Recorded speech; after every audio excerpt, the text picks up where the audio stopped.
Good morning बच्चों। आज हम केमिस्ट्री ऑनलाइन क्लासेस में केमिकल इक्विलिब्रियम वाले यूनिट में आयनिक साम्य शुरू कर रहे हैं।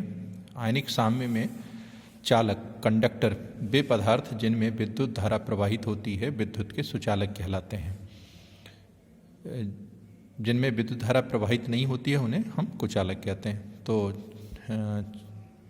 ये तो आपने पहले ही पढ़ा है। अब इनमें विद्युत सुचालकों के प्रकार, जिनमें विद्युत धारा इलेक्ट्रॉनों के माध्यम से प्रवाहित होती है उन्हें हम धात्विक चालक या इलेक्ट्रोड के नाम से जानते हैं।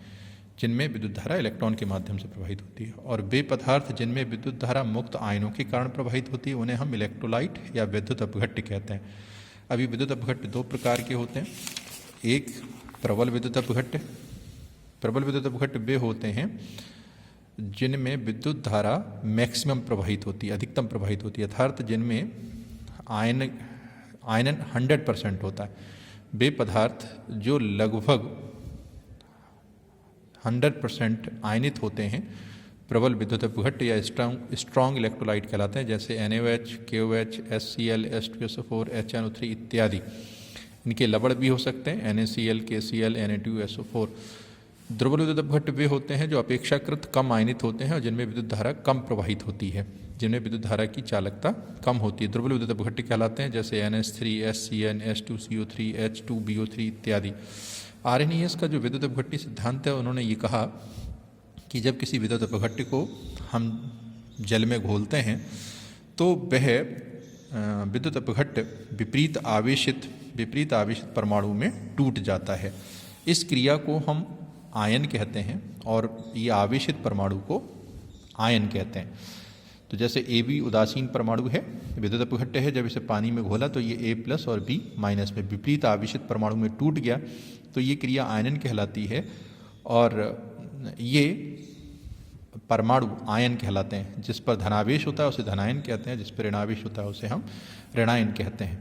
किसी भी परमाणु में या जलीय विलयन में, किसी भी जलीय विलयन में धनावेश, कुल धनावेश और ऋणावेशों की संख्या बराबर होती है। इस कारण विलयन उदासीन होता है। जलीय विलयन में जो स्वतंत्र आयन होते हैं वो स्वतंत्र अणु की तरह व्यवहार करते हैं, इसलिए विलयन में जो विलयन के जो अणु संख्या गुणधर्म होते हैं, जैसे परासरण दाब है, बाष्पावनमन है, हिमांक का अवनमन है, क्वथनांक का उन्नयन है इत्यादि आयनों की संख्या पर निर्भर करते हैं।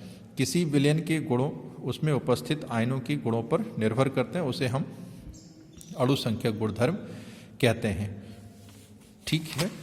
इसके पश्चात किसी विलयन की जो तुल्यांकी चालकता है उस विलयन के इकाई लीटर आयतन में उपस्थित आयनों की संख्या तथा आवेश पर निर्भर करती है। विद्युत अपघट्य जलीय विलयन में निम्न प्रकार आयनित होता है।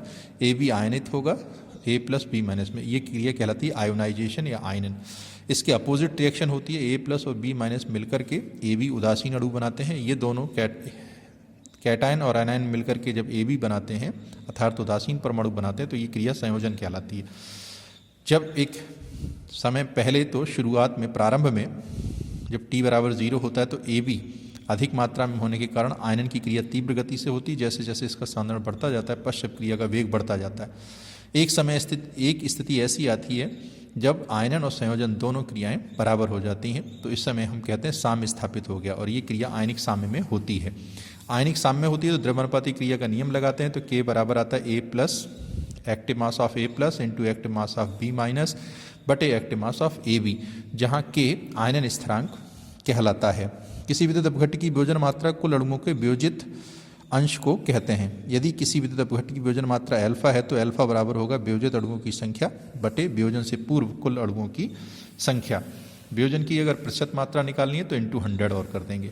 आर्हेनियस की कुछ सीमाएं थीं कि आर्हेनियस के अनुसार केवल विद्युत अपघट्य के जलीय विलयन की व्याख्या की जा सकती है, इनकी गलित अवस्था की व्याख्या नहीं की जा सकती। सामान्य तनुता पर प्रबल विद्युत अपघट्य के उदासीन अणु व आयनों के मध्य पूर्ण आयनन पर कोई साम्य स्थापित नहीं होता, अर्थात जो स्ट्रॉन्ग इलेक्ट्रोलाइट होते हैं उन पर आयनिक साम्य स्थापित नहीं होता। वियोजन की मात्रा कुल अणुओं का अभ्यंश जो आयनित होता है उस पदार्थ की वियोजन मात्रा कहलाता है। वियोजन की मात्रा बराबर होता है वियोजित अणुओं की संख्या बटे वियोजन से पूर्व कुल अणुओं की संख्या।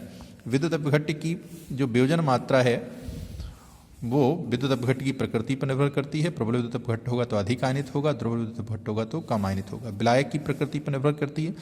जिन विलायकों का डाई इलेक्ट्रिक कांस्टेंट अधिक होता है उसमें आयनन अधिक होता है, जैसे जल का डाई इलेक्ट्रिक कांस्टेंट 80 है तो उसको हम सबसे अच्छा विलायक मानते हैं क्योंकि उसमें आयनन सबसे ज़्यादा होगा।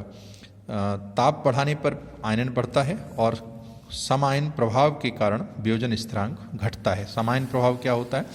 तो समायन प्रभाव को जानने के लिए अभी हम एक उदाहरण देते हैं। जैसे NH4OH के विलयन में हम अगर NH4Cl मिला दें तो NH4OH का आयनन कम हो जाता है। समायन प्रभाव का मतलब होता है कि अगर NH4OH जैसे कोई दुर्बल विद्युत अपघट्ट मिला हुआ, NH4OH जैसा कोई दुर्बल विद्युत अपघट्ट मिला हुआ है तो उसमें कोई प्रबल विद्युत अपघट्ट कॉमन आयन वाला, ओवेनिस्ट आयन वाला प्रबल विद्युत अपघट्ट मिलाते हैं तो दुर्बल विद्युत अपघट्ट का आयनन कम हो जाता है। जैसे NH4OH दुर्बल विद्युत अपघट्ट है, इसमें समायन वाला प्रबल विद्युत अपघट्ट NH4Cl मिलाते हैं तो NH4OH का आयनन कम हो जाता है। इसी को समायन प्रभाव कहते हैं।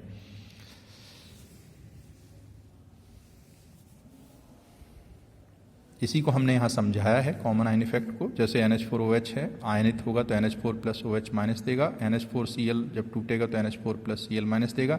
NH4+ कॉमन है, इस कॉमन आयन के कारण इस NH4OH का आयनन कम हो जाता है। इसी को हमने PDF में भी आपको भेजा है, आप इसे ध्यान से देखिए, समझिए। कोई दिक्कत हो तो मुझे मेरे व्हाट्सएप नंबर पर शेयर कर लें।